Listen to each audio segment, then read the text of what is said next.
With one phone call, you can. No, I'm saying with one phone call, you can make a difference. What you're saying. I'm saying with one phone call, you can make a difference. I have no idea about their case. ওদের বোধহয় ধারণা ছিল যে মামলা টামলা দিলে বোধহয় আমি ভয় আর দেশে আসবো না। তা বলছে না, আমি দেশে যাব এবং আমি কোর্টে আমি মামলা ফেস করব, আমি মামলা মোকাবেলা করব। It took a while, eventually. Tulip Siddique, যিনি অন্তর্বর্তীকালীন সরকার ডক্টর ইউনূসের সাথে বৈঠক করে শেখ হাসিনাকে দেশে ফিরিয়ে আনার প্রচেষ্টা করছেন। ইতিমধ্যে গণমাধ্যমে তিনি এবং তার খালা শেখ হাসিনা জানিয়েছেন, আমাদের নামে যে মিথ্যা মামলা দেওয়া হয়েছে তার মোকাবেলা করতে আমরা খুব শীঘ্রই দেশে ফিরছি।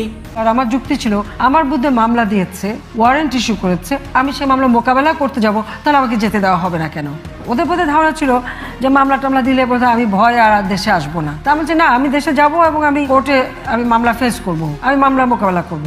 যে আমি কিন্তু বাংলাদেশি, আমি ব্রিটিশ বাংলাদেশি, আর আমি খুব গর্বিত যে আমি ব্রিটিশ বাংলাদেশি।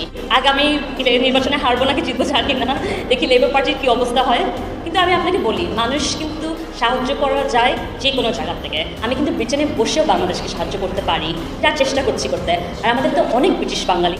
এছাড়া লন্ডনে তিনি ডক্টর ইউনূসের সাথে যে সাক্ষাৎকারের অনুমতি চেয়েছিলেন তা ইতিমধ্যে গ্রহণ করেছেন অন্তর্বর্তীকালীন সরকারের প্রেস সচিব। অপরদিকে এনসিপি নেতা হান্নান মাসুদ বলেন, টিউলিপ সিদ্দিকের সাথে ডক্টর ইউনূস বৈঠক করলে সেটি 24-এর গণঅভ্যুত্থানের সাথে বেইমানি হবে। আমরা মনে করি টিউলিপ সিদ্দিকের সাথে সাক্ষাৎ দেওয়া মানে আমাদের 24-এর গণঅভ্যুত্থানের সাথে প্রতারণা করা। আমরা ডক্টর মোহাম্মদ ইউনূস স্যারের উপর ভরসা রাখি, আমরা আশা রাখি তার সাথে ডক্টর মোহাম্মদ ইউনূসের বৈঠক হবে না ইনশাআল্লাহ।